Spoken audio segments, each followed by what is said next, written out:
Hi everyone. I'm very happy to be on this special episode today where Urban Innovate crosses the path of AV and the City from the AV and the City initiative from the University of San Francisco, which I have the honor to co-direct with Billy Riggs, the founder of the initiative. And, the talk today, so this episode is meant to come back on an event that Billy and I organized in April, through a few weeks ago. And it was a great event. So I thought for those who could not join, we could make a wrap up of this event and highlight what we liked the most. So hi, Billy. Thanks for joining Urban Innovate Talks. And please tell us a word about you. I think you're quite known in the area, but let us know a bit what you're doing and what the initiative is about, and we can jump after that in the content of the symposium. Yeah, thanks, Henriette, and excited to be here, and excited to be on this kind of co-branded episode of Urban Innovate Talks. And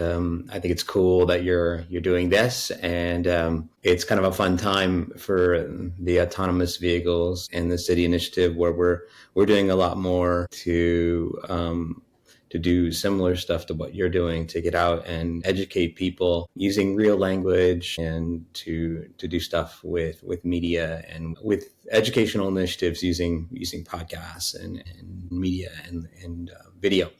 So for people that don't know me, which I've been an educator and researcher and entrepreneur innovator for 15 to 20 years in the San Francisco Bay Area, focusing at least the last 10 to 15 years primarily on automation and innovation, and lead the autonomous vehicles in the city initiative. And that's why I'm super excited to talk about this conference we held, and to talk a little bit about automation with Henriette here today, and possibly in future episodes if I'm invited back. Hopefully I am. But my background is both as a practicing planner, urban planner, but also have some background as an engineering technician.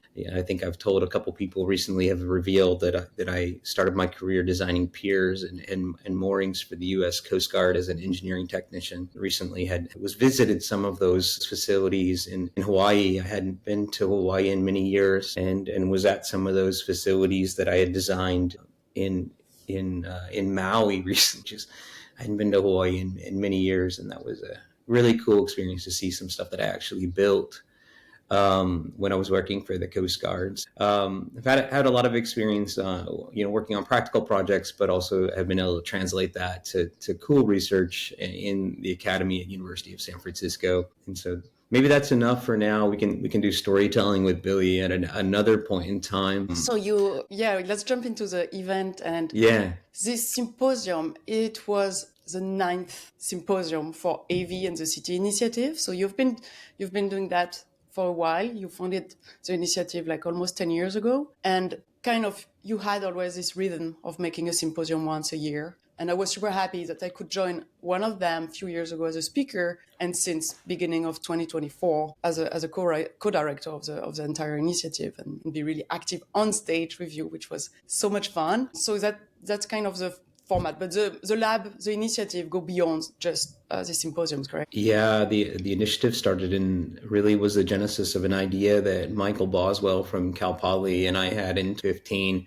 when we started working, really researching autonomous vehicles, and we started writing a lot on this topic. And Waymo was more or less the only player. Cruise was just starting at that point. And interestingly, Cruise wanted to partner. I moved to and started this lab at University of San Francisco, and we formed a committee and started a symposium to really just bring people like you, people from the public sector and the private sector and the philanthropic sector together, to have conversations that were hard to have, because what we found was it was difficult for people from government to talk to people from industry.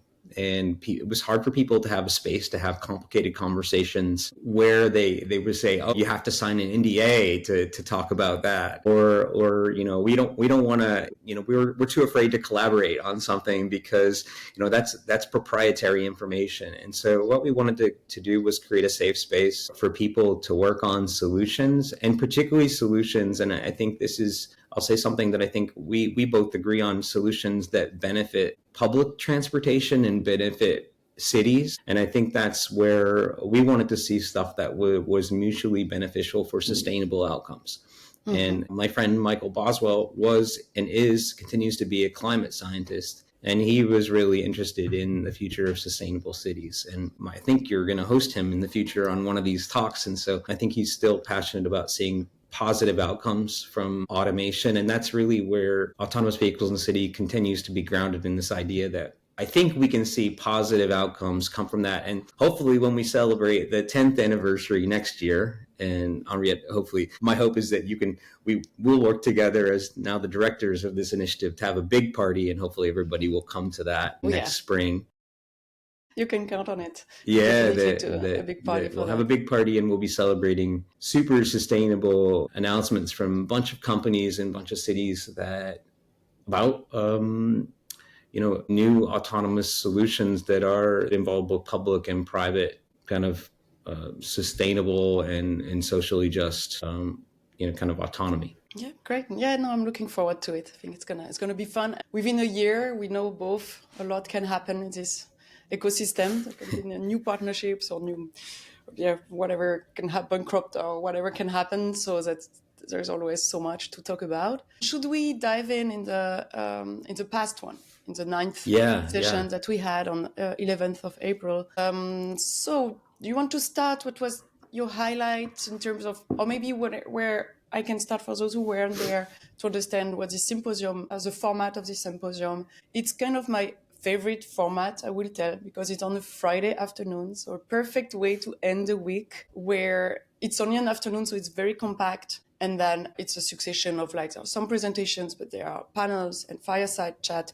So it's a good mix of format, enabling to have a lot of people on stage, but also a deep dive discussion with some of the speakers. And it's at a very nice location from the Commonwealth Club, California, in the city center of San Francisco. So it's just about the format. I really like it. I think it's great it's a great way to end the week and gather with professionals. And also what I found unique about this symposium is the fact that the public can join. It's also open to the public. We always have a lot of students joining. Our student community is very big at this event. And I think that's make it really special, because I have a bit less with this symposium. I have less this feeling of the experts talking to experts in their little bubble. It opens a little bit, and every year I have the impression we can gather a variety of views. So should we go through? So the way we organize it was also you had more or less the first half of the symposium and many very, very good speakers on stage, and I took over the second part.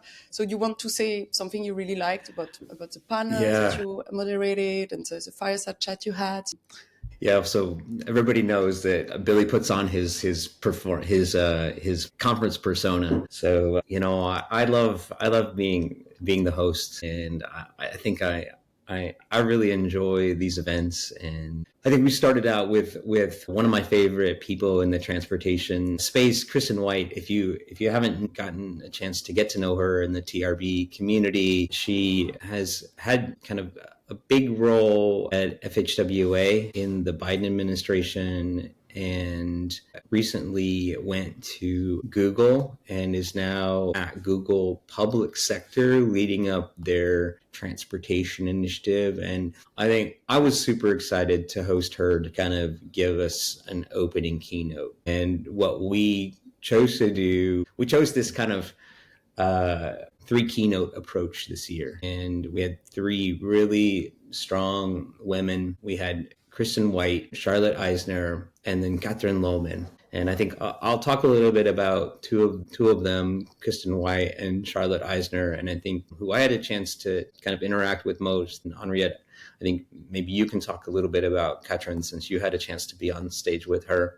Some of the takeaways that I had from, Kristen opened us up, and, for those of you that are listening, our video is available online. You can check out and get your takeaways from what she said. But, I think, she had a lot of takeaways in terms of stories to tell about just kind of grounding yourself in your transportation experience and having, telling honest stories in real language, which I think we're really trying to focus on that as professionals, both Henriette and I are trying to do that. And that's really how I am trying to position my academic career, and trying not to use jargon and language as much as I have in the past, jargon and academic language. And we're going to have I have a research project with the Mineta Transportation Institute. We're going to release some videos later this year that's really focused on marketing autonomous vehicles education for kids, for example. And I think she just really talked about how Google is really looking at making information more accessible for more diverse audiences. And that's really one of the takeaways I took away from her talk. And she referenced information for predictive flooding and transportation safety. And so I think that was a generalized takeaway I took away, which was Google's mission, which is classifying the world as information. And if we took transportation information as data and information, can we make that information accessible in an easy way? Maybe the answer is, Kristen says, yes, we can. Am I making it too simple, Henriette? No, that's great. No, that's very nice. And I really liked her talk too. I think it was a bit like a TED talk, actually. Like this level of quality, really, I think she's really impressive. And I liked how actually she opened. So we started really high level with her. I think that was very nice to start the event with her on stage. Yeah. Okay, well, about you want to share more about your panel? So your panel was very much on Vision Zero. Maybe you can say a word what Vision Zero is. Yeah. Well, and go quickly. Yeah, I was going to say, then we kind of went down to nuts and bolts, because I think my vision for this panel was we were going to go back. We were going to start off big picture vision, and then we were going to go down to like this very granular. Let's talk about the way that streets are engineered, and talk about something that is my passion, which is kind of engineering streets for walking and cycling. And, if folks aren't aware, like before I got into, since I started engineering piers for the Coast Guard, before I got into AVs, my book was all focused on designing streets for walking and cycling. And I'm probably more of an urban planner than I am a transportation engineer.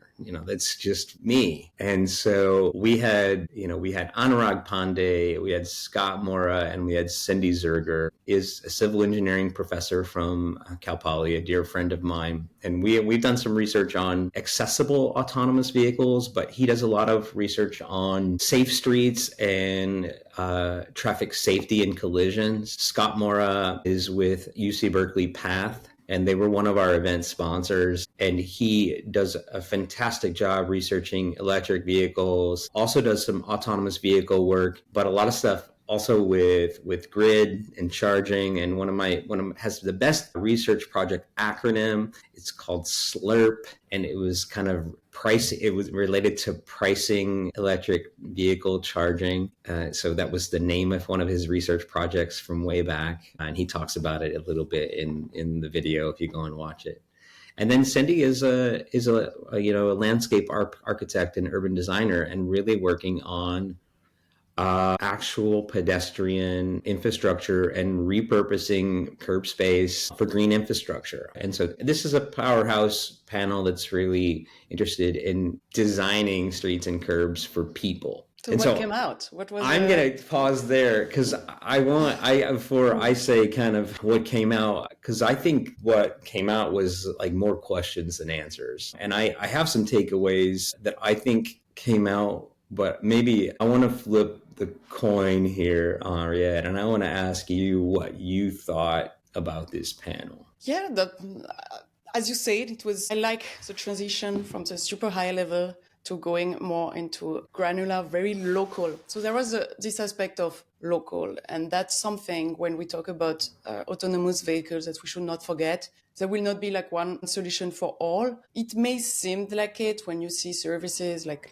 Waymo, who are actually similar in their service to people, to like a Uber service that can be deployed in many different street design. But actually, when you really come to streets and to roads, every environment is different. And so I like that you address this topic. Also the topic, as you said, as electrification. I think that was a good one, something to keep in mind. And I like that you had on stage this diversity of speakers, really from academic, but also really planners like Cindy? Yeah. I mean, I think I had a couple bullets that were really important for me. And I think a couple of them are things that maybe I said and that are kind of like my pet peeve, kind of general takeaways on this topic. And the first is kind of speed kills. And it's my big lesson. And what I tell when I consult with cities, I say the first thing you can do in your city and you're thinking about things you can do to prepare for autonomous vehicles is kind of, it's something you can do for traffic safety everywhere. It's reduce speeds. And if you reduce speeds for all vehicles, you're going to actually reduce collisions and you're going to make traffic safety for everyone. And I say 20 is plenty. And it doesn't matter whether you're talking kilometers or miles, reducing speeds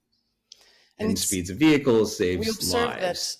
that when you have fleets of AVs that all kind of respect speed limits, although they don't always respect speed limits, but like at least AVs have this, when they're deployed really in numerous, like many of them deployed in a city, they have this power of kind of reducing the average speed. I think that's something kind of unique. I mean, unique. That's Something right. that where maybe was maybe not expected in the first place. That's right. And we touched on that a little bit about kind of AVs metering traffic, but there is this other thing, this other idea that maybe in the broader context, one of the things that cities can do just right now today from a complete street standpoint is just agree that slower roads in general are a good policy from a complete street standpoint. And that from a vision zero standpoint, slower traffic is a good thing. And I think the things that were harder to talk about are how do we integrate charging? Should charging be centralized versus distributed? And I think those are open questions, and those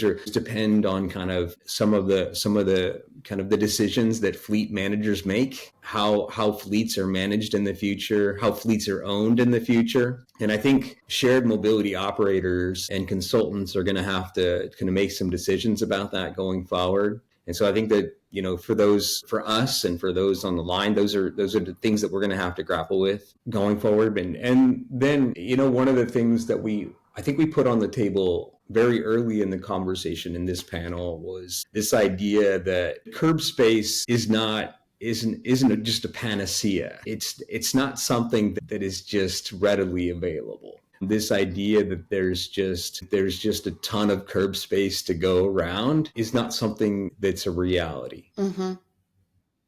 Until you really get serious about reducing vehicle ownership and reducing storing cars on the street, then it's really hard to free up curb space for fleet pickup and drop off, for charging, for green infrastructure, groundwater recharge, play structures, for any type of creative, complete or green street use. Mm-hmm. And I think that's an open opportunity in question. And I think but it's also a paradox in that, and a challenge for most cities, because they think that it's a very big revenue opportunity to store cars on the street in the form of parking. Mm-hmm. But then the counterpoint is maybe it's not, if there are other potential revenue opportunities in terms of charging fleets, maybe at a higher rate per curbside exchange. So there's a lot in there, Henriette, and I hope I didn't go too fast with that last statement. I mean, the topic of curb management is essential.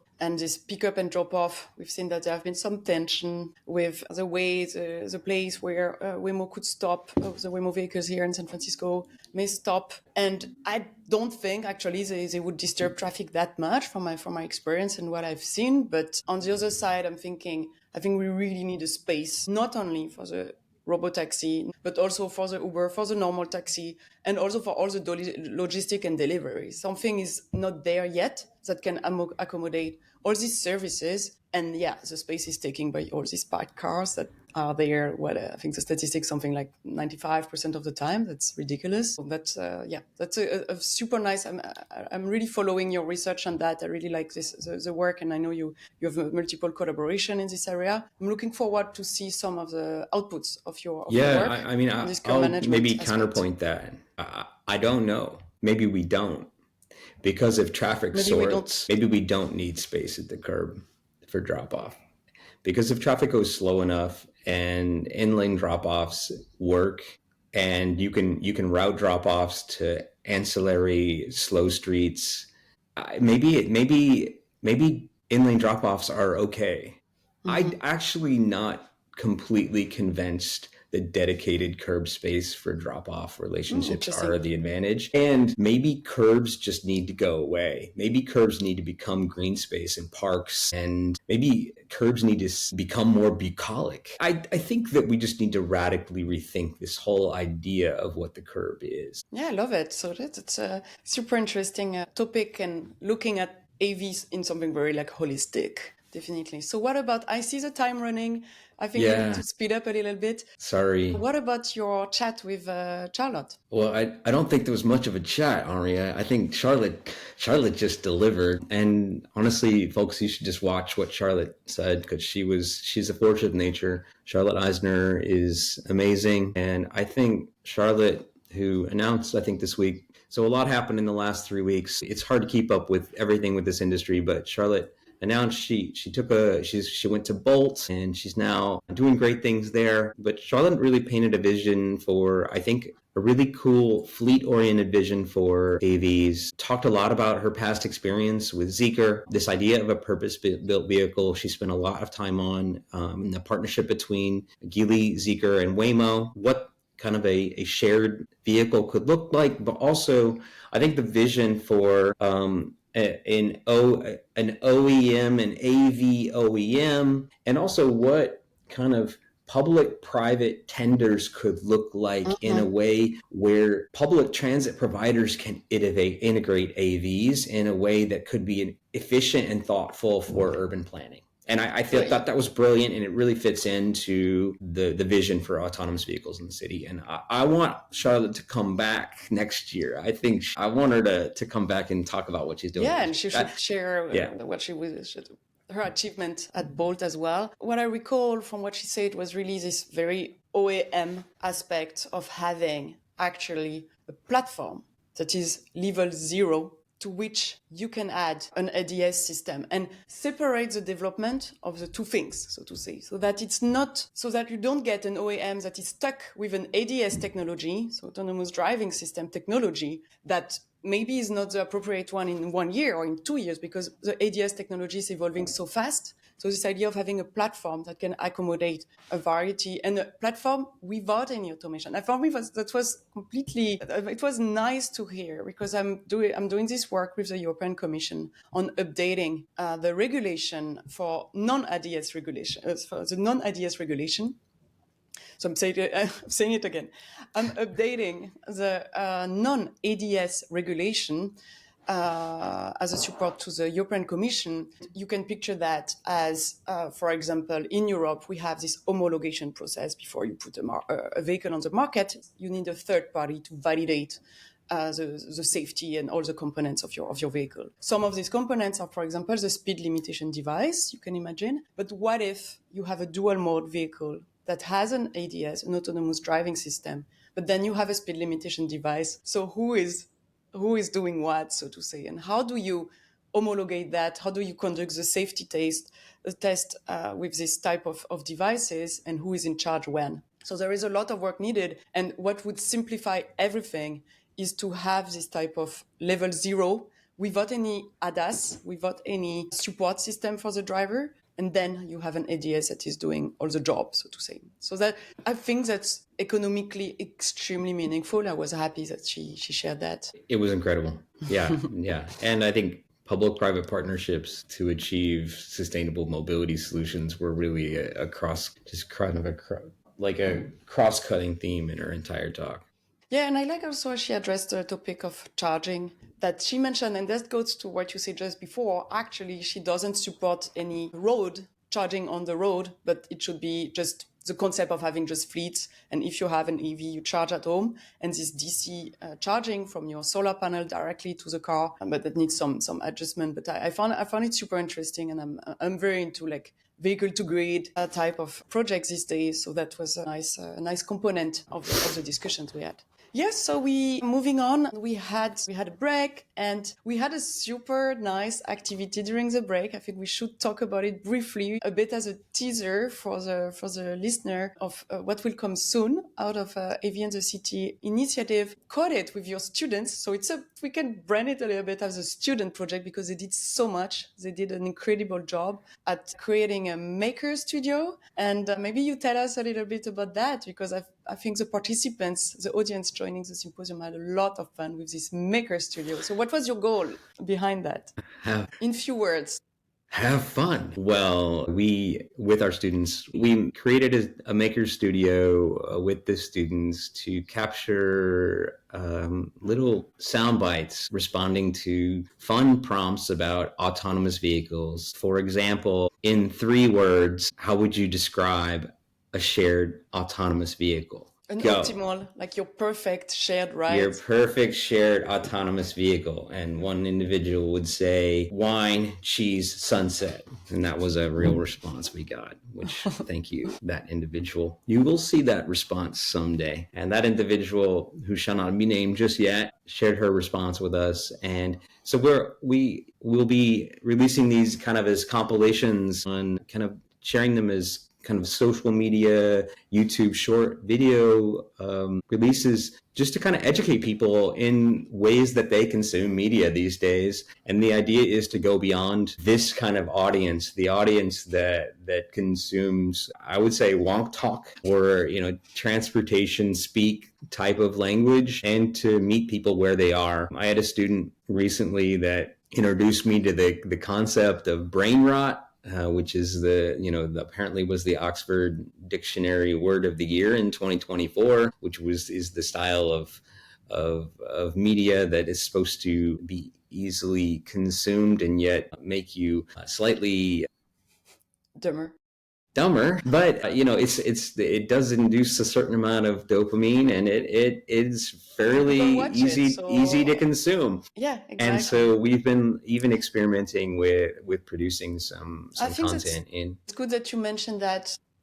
This type for me, this project you have with the Maker Studio and all this initiative is really about new formats, new way of talking, shorter, to the point. I can see this webinar is already too long. And so these videos are really like sharp and few minutes, and also gathering insights from real people and not only experts. So it's a great But we know this audience will sit through us talking, hopefully. But I think that the point with this, you have different audience, different media are situated towards different people. I mean, hopefully people are willing to sit through a little longer discussion once they understand and they want to learn a little more about a topic. And these would be angled at kind of bringing people in to really want to understand more about a topic. And that's the goal of that. No, that's great. I'm looking forward to see more of that coming, and we'll work on it together further. So that's exciting. And when we came back, we had this the panel. So I was more in charge of the second part. The panel was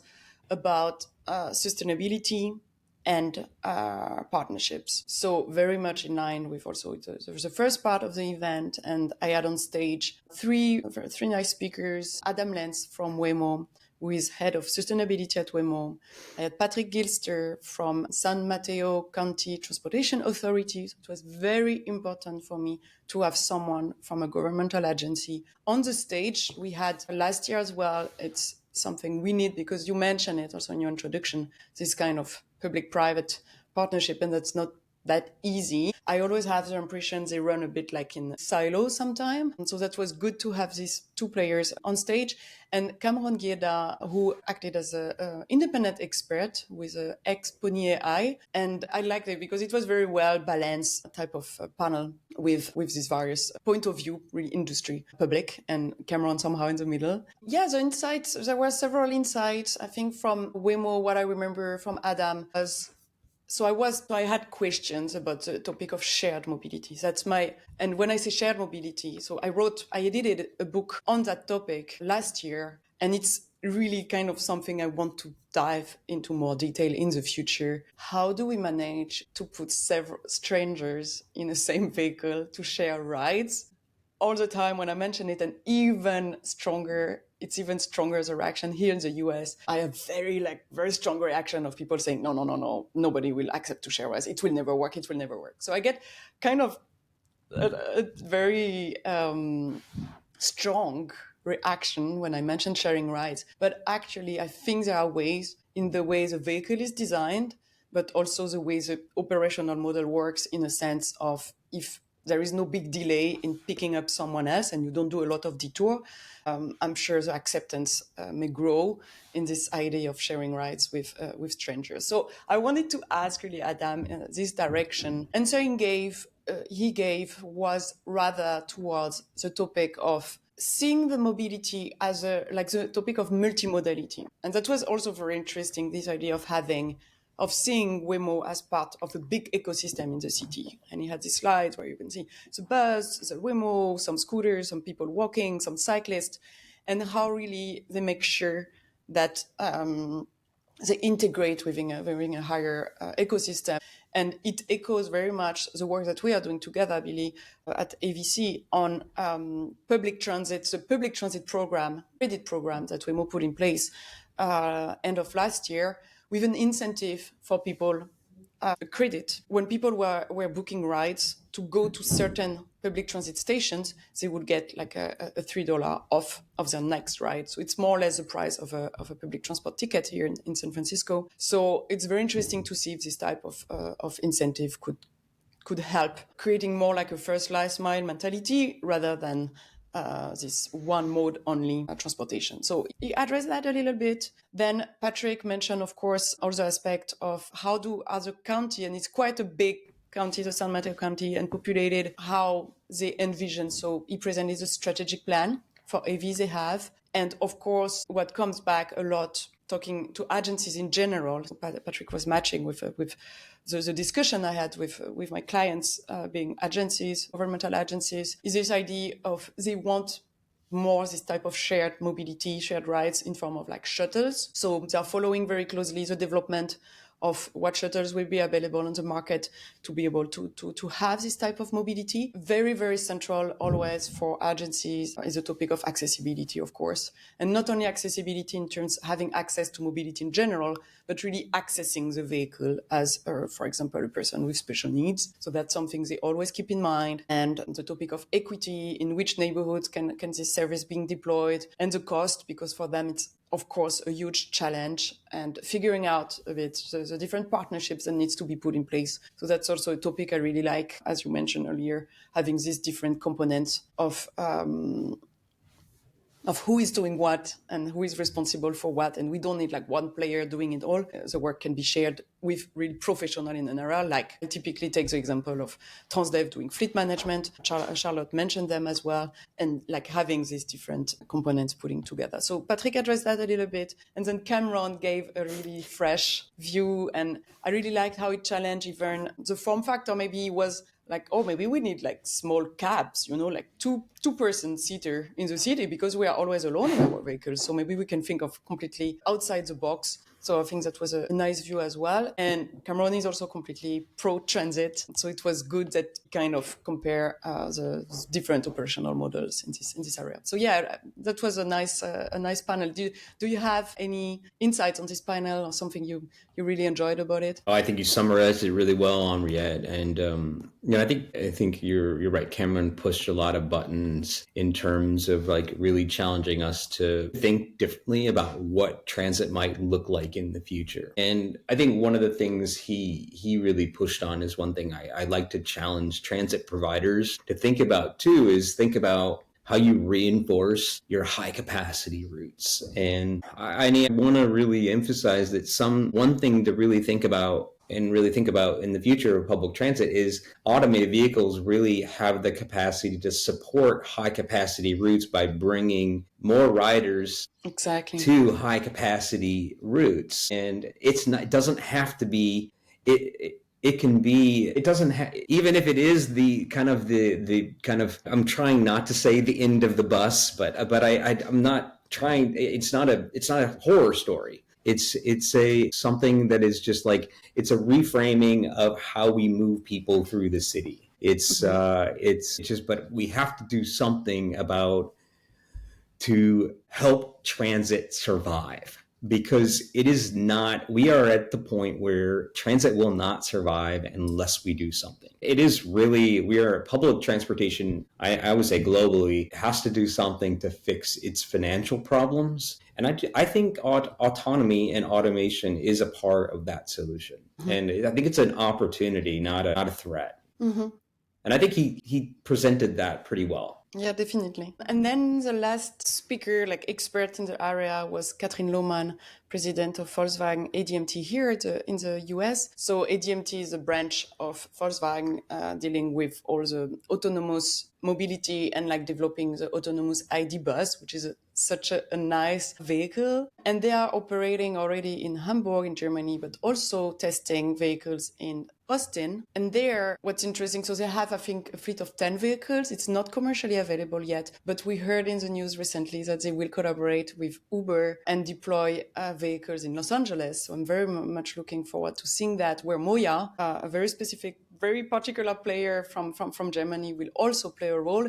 And for me, we then have all these components coming together of an OEM manufacturer collaborating with an ADS provider, collaborating with the customer interface, which would be like Uber having already all these customers on their database, and then Moya being more on the fleet management side. So I'm really looking forward to that. And Katrin spoke a little bit about it, spoke about sharing rights, spoke about the effect, the impact that this mobility can have. So that was, I really enjoyed my talk with her. Well, I think that also kind of tees up, I saw that we had a question in the live stream chat, Henriette, and it was, what are the upcoming challenges of autonomous mobility in the US in light of current events? And maybe I'll reframe that question, is that what are the upcoming challenges globally of mobility in light of current events? And I think we could probably frame some of these challenges in the context of this last panel, because I think some of these challenges are challenges that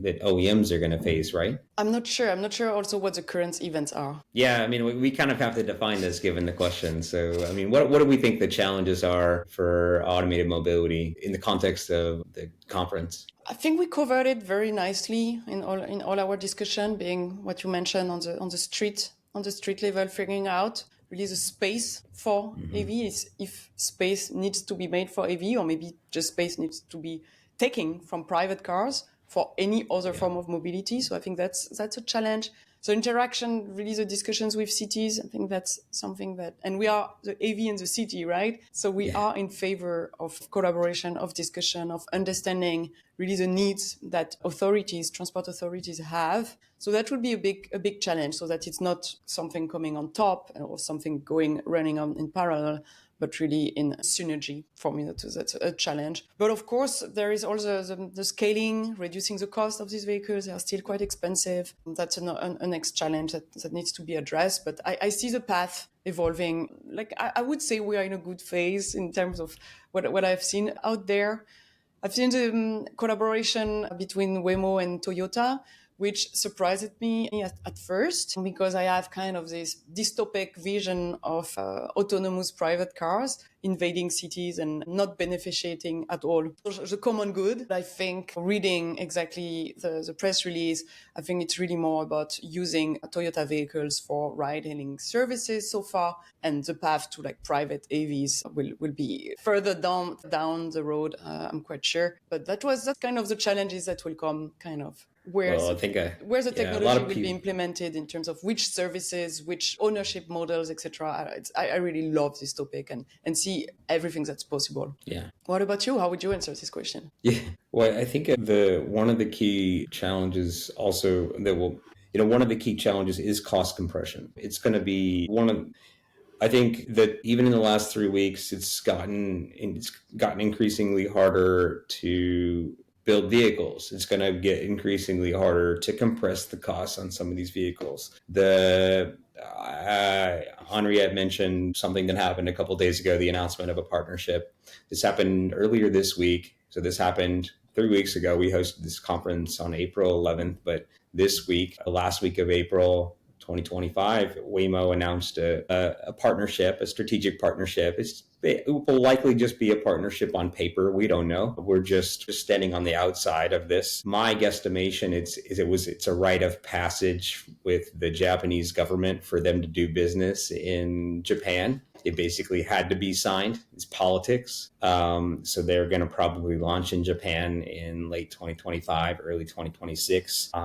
So they basically have to have some kind of political agreement with Local Japan's largest stakeholders employer. involved. Yeah, makes sense. But also, I think to a large degree, it's a hedge against. It's a hedge. It's a hedge against a complicated supplier being Geely, given the complicated world we entered into with the current U.S. administration's tariff policy, and with the Zeekr vehicle being a stack that has a large component of Chinese capital. And I know that the Zeekr team has made a concerted effort to make that vehicle very strongly US sourced. Building vehicles is extremely complex, and those components travel around the world to be assembled and fabricated. And the issue is that vehicle instantaneously became more expensive in January. Mm-hmm. And physically building any type of vehicle as an OEM got a lot more expensive with the US administration in 2025. Mm-hmm. And that is a challenge that is a challenge to automated mobility. Yep. And it is a challenge to any automated startup right now. And it is a challenge to this industry. And that's depressing to me, because it's going to slow down exactly.